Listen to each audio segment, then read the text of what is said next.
大家好，今天我们去摘了草莓，并且在加拿大 BC 省草莓种植协会的网站上找到了他们推荐的这个蜂蜜草莓酱的配方，做了3瓶16盎司的果酱。需要的材料有这些，下面我们开始来制作。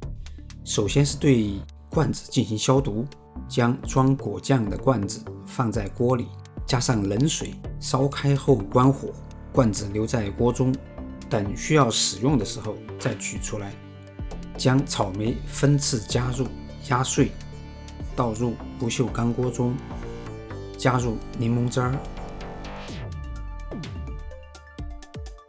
加入苹果汁儿。我没有苹果汁儿，所以用了一个苹果加了50毫升的清水，把它搅拌之后来代替的。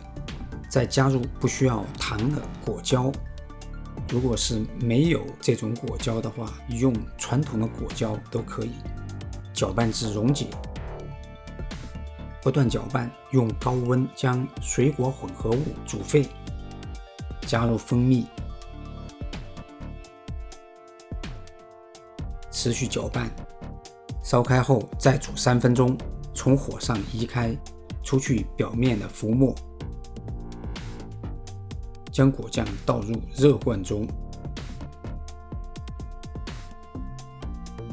盖上盖子，大功告成。这个配方做出来的草莓酱完美的保留了草莓的鲜味和色泽，完全不是那种没有果感的啫喱酱。